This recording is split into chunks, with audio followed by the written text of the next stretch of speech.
Zipper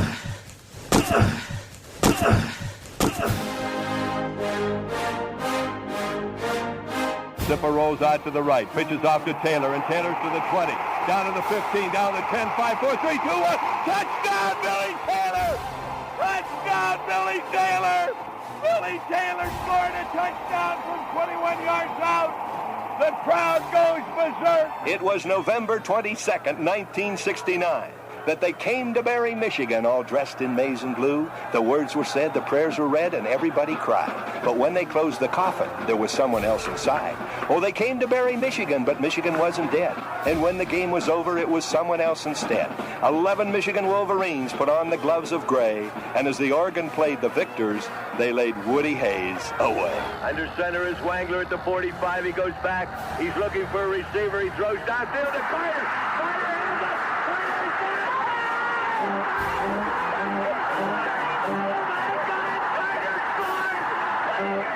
Who's got it better than us? Nobody!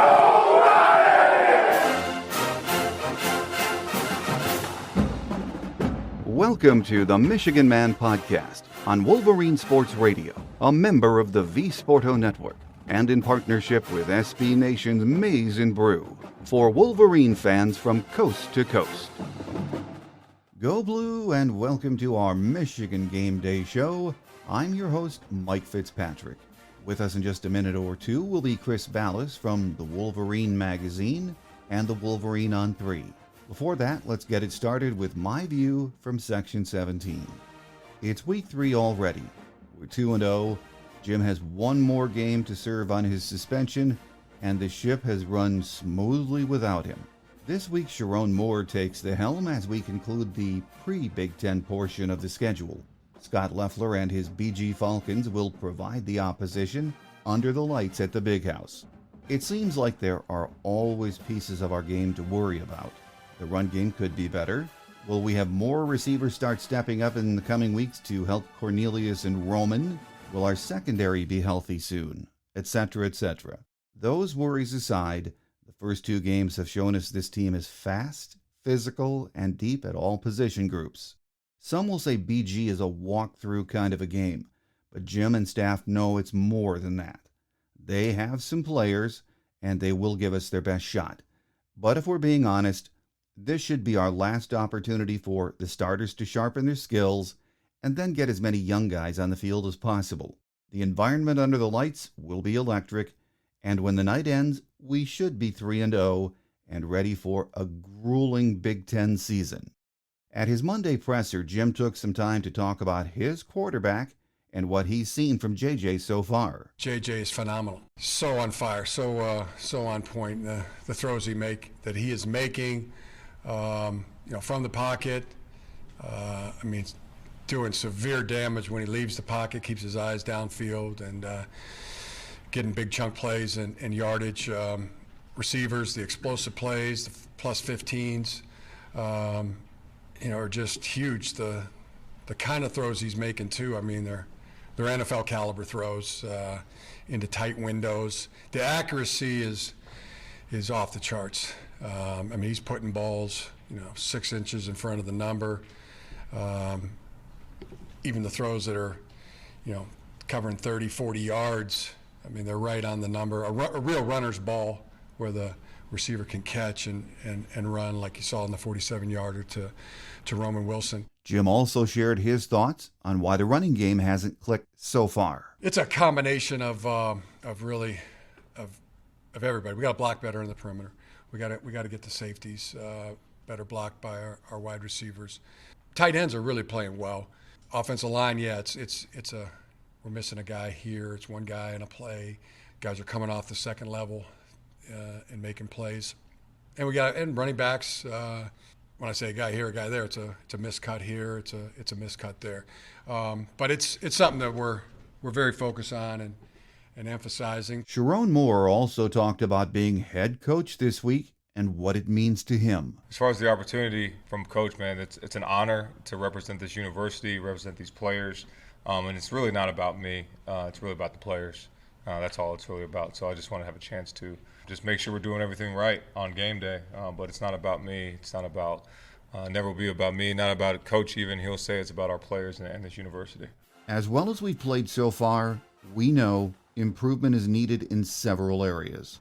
My guest today says getting the running game started and the defensive secondary healthy will only make this team even more dangerous. With us next is Chris Balas from the Wolverine magazine and the Wolverine on 3. So stay with us.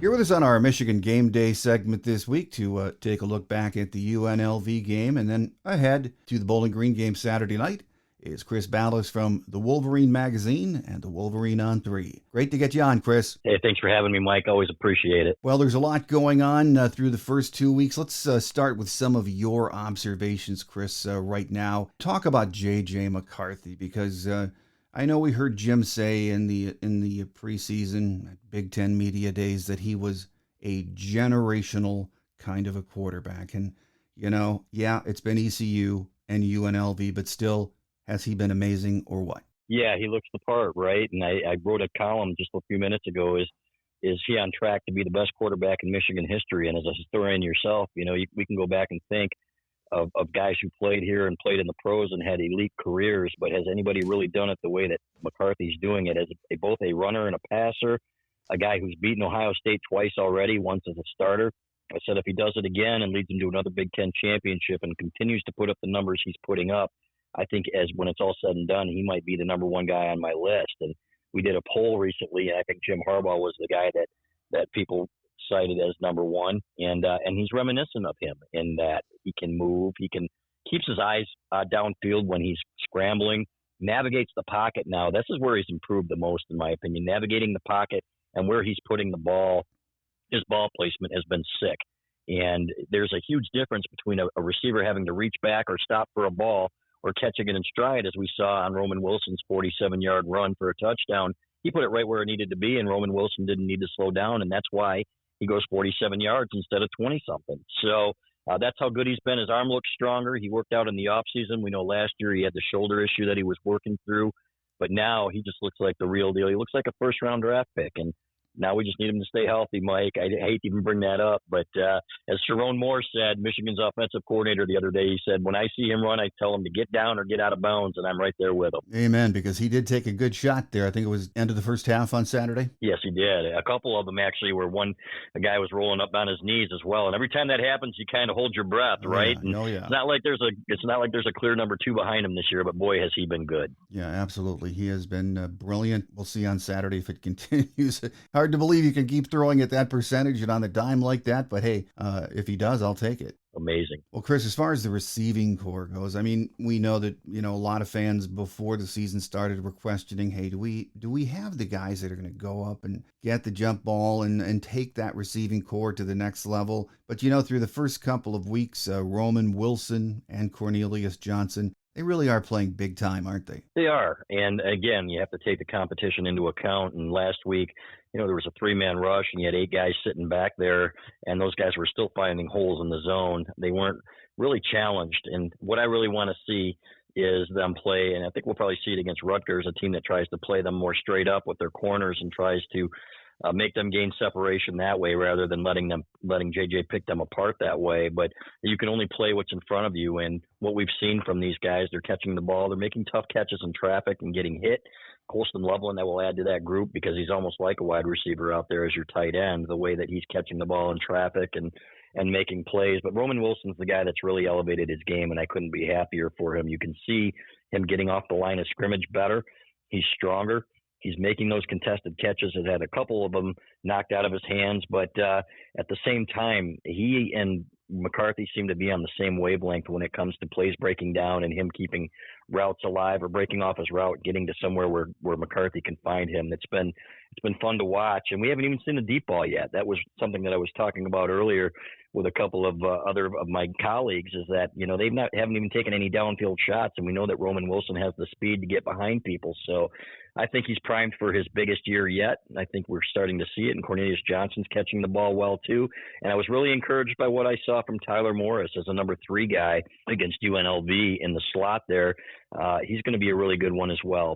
So it's nice to see these young guys and the veterans mix. I think the future is bright for that position, and I think the passing game is ahead of where I thought it would be. And as for the run game, I'm guessing we're going to talk about that here pretty soon, but not where we need it to be at this point. No, well, let's talk about that, because last week on the Wolverine podcast, Doug Skeen and you were talking about the offensive line, and he said, I'm not going to be worried if they're a bit clunky early, but let's have that conversation, in another few weeks. They were better against UNLV, weren't they? They were at times, and at times, again, there was a guy here or a guy there that missed a block, and it prevented a big play. And, a 1-yard gain, for example, of Donovan Edwards, somebody on the left side misses a linebacker. Donovan Edwards should have been still running for a touchdown, and instead he gets caught for a 1 or 2 yard gain because the guy didn't do his job. And it's been one guy here, one guy there. The Colston Loveland end around, you had a receiver miss a block, and the cornerback gets a shot on him.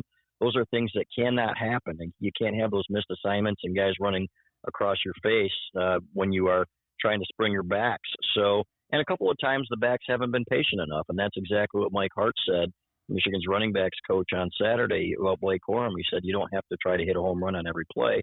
Trust the blocks. You're going to break out of there, and you're going to be fine if you're just patient enough like you had been the last 2 years.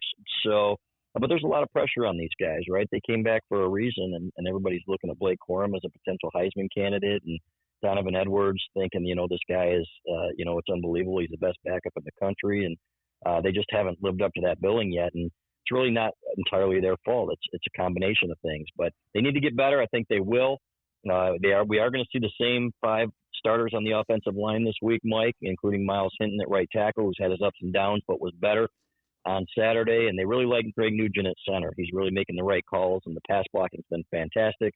Just need to get that run game cleaned up for Big Ten play. When it comes to fan reaction after the first few weeks, it sort of cracks me up. I find it really interesting because, last year at this time, we were hearing people say, a lot of my listeners, we've got to throw the ball more if we're going to be effective. And now this year, I'm hearing those same people say, hey, we got to get this running game on track. But, when you look at our run-pass ratio, still right around 50%, which is, where Jim said he wants it to be ideally this season. So to me, after 2 weeks, this offense really still is in a very good place. We can complain about some things, but I think, as you said, they're going to get this fixed, and it's only going to get better. Yeah, 100%. And the play action has been tremendous because of the threat of the run game, right? In the first game, East Carolina, there was nobody that was going to run against that front. Georgia, nobody, because they were bringing the safeties into the box. On the snap, they're running downhill in their zero defense, and they just had nowhere to go. And guess what? That opened up the passing game where J.J. McCarthy's throwing for 280 yards or something like that in less than 3 quarters. So that's going to be there. And you've seen the play action work. You see those linebackers stop on a dime how many times already this year. And I think the play calling's been tremendous in that respect. You don't have a coach that's going to just continue to run the ball into the line and then, beat his head against the wall. You've got a quarterback in J.J. McCarthy who can make you pay for that. And that's exactly what they're doing. And again, it'll be more interesting when we see a team try to play them straight up and cover the wide receivers with the corners and play the man straight up and make them beat them that way. And there will be talented teams that are more talented anyway and talented enough to do that. But as for right now, I'm not going to have many complaints about the way they're winning and the way they're moving the ball. Most of their drives are resulting in scores, and those that aren't are pretty darn close. They aren't punting a whole lot. Well, let's talk about that defense for a few minutes, Chris, starting with the front 7. Again, it's only 2 games, but man, the size, the talent, and the depth up front is just flipping scary, isn't it? Yeah, it's fun to watch. I like watching good defense better than watching an explosive offense, frankly, when you're stifling somebody and just completely taking the wind out of their sails like these guys are. And we expected them to dominate the fronts in these first two games, but even so, I mean, there's been no room to run for either of these teams, and the pass rush. Everybody was complaining the first week, and that ball was out so quickly. ECU, it was their game plan to make sure that their quarterback didn't get sacked, and they were getting pressure. They really were. They were in that backfield quite a bit, often with 4 guys against 6 blockers. So I had zero concerns, but I felt a lot better even after this week when they were getting back there and getting the sacks, because it's not just 1 or 2 guys. It's 4 guys collapsing that pocket where the quarterback just has nowhere to go. And that's so helpful for a team, especially a team like Michigan that's missing 3 guys in the secondary that are going to be elite for you when they come back. And Will Johnson, Rod Moore, and Makari Page, 2 of them anyway, are next level guys, are All-American candidates, and Moore and Johnson. So to be able to have that luxury and to be able to keep those linebackers clean like they have, that defensive front, when you've got linebackers that can run like Junior Colson, like Ernest Hausman, Michael Barrett, to keep them clean is absolutely huge.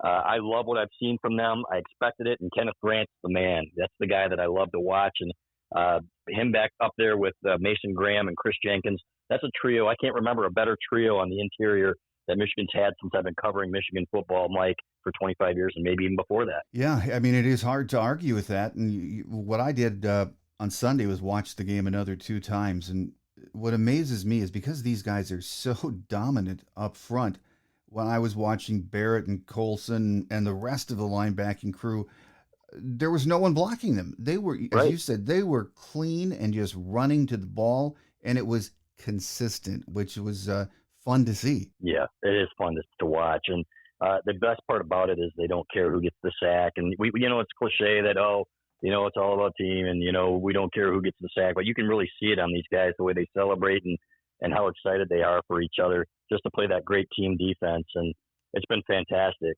So kudos to Jesse Minter, Mike Elston on the defensive line. All those guys are doing a fantastic job. And again, we haven't seen the full power of this Michigan defense because the secondary has been so depleted. Just imagine how good they're going to be when they get those guys back. Yeah, and shouts out to the secondary the last couple of weeks. A lot of young guys, a lot of veterans, a real mix getting to play, and they've been very impressive too. They have, yep. Keyshawn Harris out there, and I think you're going to see more guys factoring in there at the second corner position. We got to see who is going to emerge, but I was happy for those guys. Keon Sabb at safety. You worry when you've got a young guy back there. Is he going to let the ball over his head? He was always in the right position. Sophomore doing a great job out there. So, and then guys like Quentin Johnson, who haven't gotten a ton of playing time as a veteran, get out there and play some pretty good football too. So it's nice to see them play, but it's going to be really good to have a guy like Will Johnson back out there that is going to take away half the field. I just don't know how teams are going to move the ball on this defense. I really don't. And, I understand that the competition is going to get better, but when you've got that level of talent along with the smarts of these guys are always in the right position. They're extremely well coached. This is going to be one nasty defense in the entire year, I think. Well, it's funny, Chris. Before the season started, I was excited about our offense. I thought, hey, we finally have this 50-50 mix of high-octane athletes, and we can do whatever we want, whatever we need to do on offense. But, now I think I'm more excited about the defense. And it's always been true all of our lifetime. Defenses might not be as dominant as they once were 20 or 30 years ago, but they still do win championships. And this group looks like it could be one of our elite defenses of all time, doesn't it? It does. So they've got SEC talent on the line, and that's really been the difference, right? When you've got guys that can run, like Chris Jenkins, like Kenneth Grant, and a guy like Mason Graham, who I maintain is the best freshman defensive tackle I've ever seen at Michigan, true freshman, then you've got something special. And that's what's the difference when you play those SEC teams and when you play in a playoff. We'll see. Time will tell if the offensive line is good enough. But I can tell you this, I would take that Michigan defensive front seven with anybody's in the country at this point, including those SEC teams, because of the way they run. Their size, with the way that they can run, Junior Colson being another example at linebacker. So To me, it's frightening for opponents, and you know what? It sets the tone when you can go up there and you can collapse the pocket and make that quarterback, as my buddy Doug Skeen says, when you make that quarterback start thinking early on in a game, you affect him the entire game and can throw him off, and that can set the tone for the whole game, and that's exactly what they've been doing. Well, another kid I wanted to single out isn't on that defense, but it's Tommy Doman. Jim said before the season, he said the kid had a generational kind of a leg, and you know what? After 2 weeks, I can see what he meant. This kid looks like he is going to be a real weapon, doesn't he? He does. Punting the ball extremely well. His kickoffs have been good, with the exception of the one that went out of bounds. But that is, I don't think people understand how critical that is. Number one, when you've got an elite returner like UNLV did, and that kid didn't have a chance to return one kick because Tommy Doman's kicking him through the end zone. That's huge. And then the hang time he's getting on his punts. They had one blown coverage there, but hang time is huge, and he's been really good. He's been every bit as good as Brad Robbins was last year, probably better. And that's not a slam on Brad. He didn't have his best year, but he had that big leg, too, before he got hurt, where you could hear it. You know, you could hear the boom when it came off of his foot. You hear the same thing from Tommy Doman. To have him back there is an absolute weapon. So we got to hope that the field goal kicking is going to be okay. Wouldn't surprise me at all. Like if they needed a 50-something yarder at some point or something like that, if Doman came in and were to attempt that as well. I know that he doesn't want to be the field goal kicker, and that's not his strength, but he's got the leg to be able to do that too. Hopefully James Turner will continue to improve. We saw him make all of his extra points on Saturday, didn't have any field goal attempts, but you know what? Really, if there's one weakness or one potential weakness, that's it. Other than that, man, top to bottom, this is a stacked team. Well, this Saturday under the lights, we get a visit from Bowling Green, and we all know Scott Loeffler played here. Steve Morrison was a great linebacker for us. Soup Campbell wasn't too shabby either. And that all adds a little spice to the storyline. But I saw BG play last Saturday against Eastern Illinois, and I thought they played okay. I mean, Connor Bazelak, who we've seen at IU, he looked fairly sharp. And at the end of the day, if Michigan brings their A game, this should be probably in the bag by halftime, wouldn't you say, Chris? Yeah, I think the spread is 40, yeah. And which is unbelievable, you know, and it just makes you long for the days when they were playing better competition. We'll see it again too. I'm not gonna criticize them for their schedule, and especially this year with Harbaugh being out, I think it worked out pretty well. But you know, they were praising their route concepts and things like that. But BG's going to have a really hard time finding time to throw. Number one, I think Scott Loeffler's a very good football coach. Interestingly, it was Scott Loeffler who beat out Jim Harbaugh for the quarterback's coaching job at Michigan under Jim Harbaugh. So maybe there's a little rivalry there. But Jim Harbaugh had great things to say about that program. I've always liked Scott Loeffler. I've always been a big fan of his. So I wouldn't pick Michigan to cover. And part of the reason for that is because of these new rules, Mike, you know, with not stopping the clock on first downs. What we have 4 possessions in the first half on Saturday. Right. That's not enough football for me, man. But so I wouldn't pick Michigan to cover, but Michigan will win comfortably and then head into that Rutgers game. Rutgers has played Michigan tough the last couple of years, at least for 3 halves out of 4. So, but then we'll be ready to find out what this Michigan team is really made of. Well, final question before we let you get away, Chris, and you just talked about it a bit with Rutgers. We're jacked up about what we've seen so far, and we know what to expect on Saturday night. But Rutgers, been able to see bits and pieces of them. It's a Greg Schiano team, so it's going to be tough. It's going to be well coached. Really, that's the first test, isn't it? Yeah, physical on defense, and you know they came in here and easily could have won 2 years ago. People forget about that, right? That game came down to the wire. And you're going to have some of those. And I think they're going to have a great game plan for Michigan. I think offensively they're going to continue to struggle and especially struggle to move the ball against Michigan. But that's when we're going to find out, like I said, if this Michigan, how good J.J. McCarthy really is, and if Michigan can move the ball against a solid team or a decent team defensively anyway. We haven't been able to gauge that. So I'll be excited about that. But, you know, any football is good football to me. Even a Saturday night game against a MAC opponent, Mike, I'll be excited to be there. And we'll get to watch a day's worth of football before that as well, which is pretty good too. Absolutely. Here with us today on our Michigan Game Day segment has been Chris Balas from the Wolverine magazine and the Wolverine on 3. Chris, enjoy watching you guys and keeping up with you on all of your podcasts. So we want to thank you for taking time to be with us today, and we look forward to having you back soon. Anytime, my friend. Thanks for having me.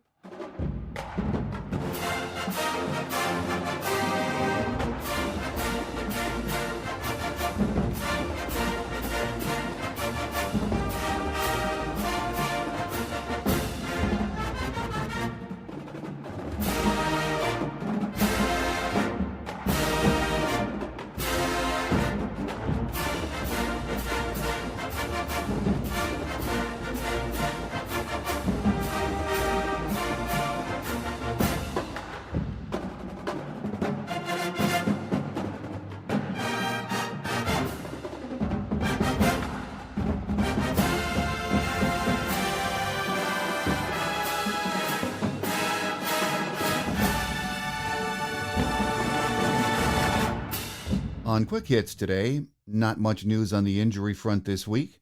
No injuries reported on offense, and our defense should have Will Johnson and Makari Page back.